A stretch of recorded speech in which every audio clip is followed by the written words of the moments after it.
Aduna kami nadiskubrihan nga solusyon sa atong mga pangandoy tinguha sa atong kinabuhi.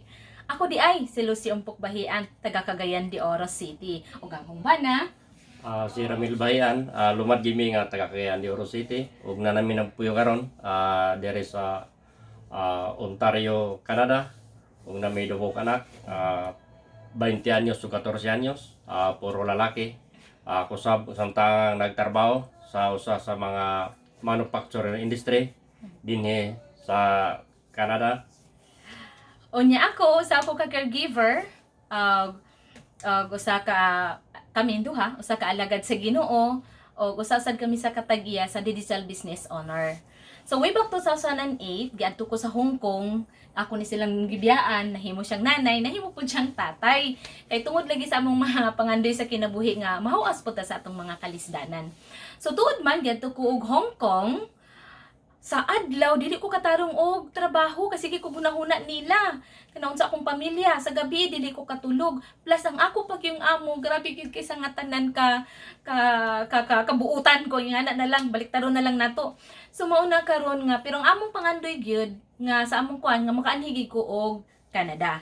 So tuod man 2017 nakaabot rigid ko og 2011 nakaabot rigid ko og Canada.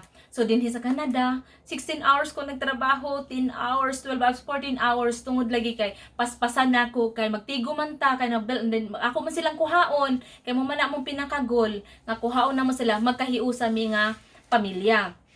So kana siya nga mga panahona sa 16 hours dili gina siya nga basta-basta nga trabaho. Pero nagitay mga pag-antos sa kinabuhi para maabot na to atong mga pangandoy sa kinabuhi. So tuod man fast forward 2017 kaluoy sa Ginoo giabot rigid sila, giabot sa nagkahiusa rigid ming tanan kaming upat nagkahiusa rigid mo. Taas kay mong pagpasalamat sa atong makagagahom nga tanan.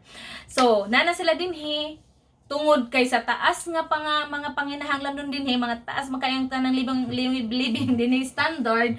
So kami duha kayod mi halos sa gabi irigid mi magkita sa buntag muuna siya or ako bakang muuna akong mga anak gihapon kulang kay akong oras sa akong mga anak plus mga bayro nun panamo bayro nun sa kuryente, bayro nun sa tubig, bayro nun sa insurance, pagkaon imong mga anak kay nanglan pa nimo atiman nun sa ilang pag-eskwela plus mortgage sa balay, pinakataas ang balay dinhi. So daghan pa kay sa tanan bayron nun.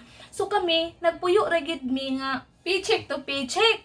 Unya kayod na mi ana ha, kung naa man gani mi matigom, gamay ra gyud dili gid eksakto sa among mga pangandoy sa kinabuhi nga at the age of 50 mag-retire na ming duha kana bang mag-travel na lang ming duha o kanang hamugaway ba nga kinabuhi ba unya napud mi focus sa among ministry sa pag-alagad sa Ginoo mo among pinakagul namo tapos makatabang sagta sa atong pamilya sa Pilipinas. Normal man na nato nga mga Pilipino motabang gid ta sa atong pamilya sa Pilipinas.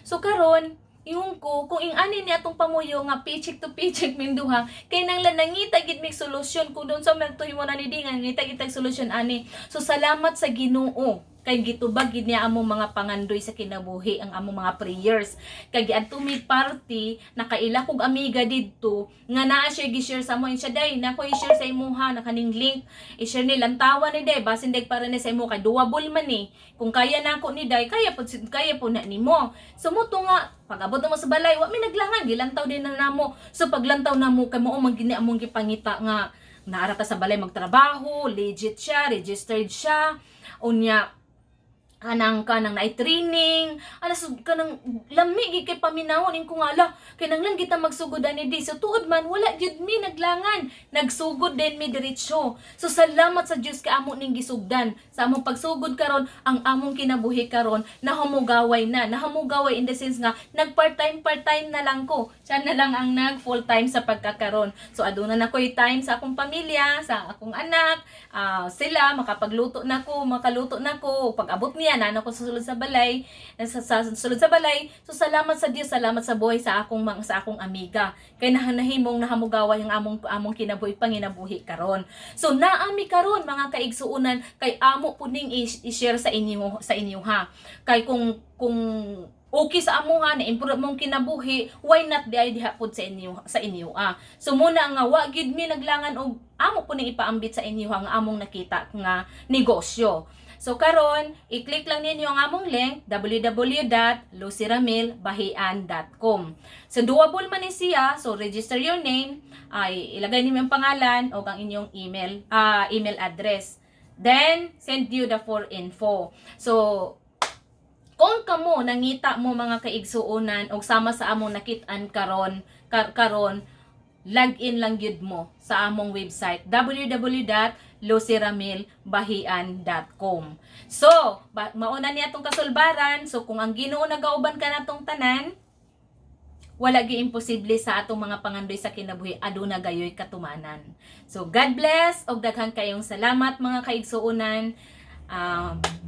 Bye for May now. buntag Canada o may gabi Pilipinas. Bye!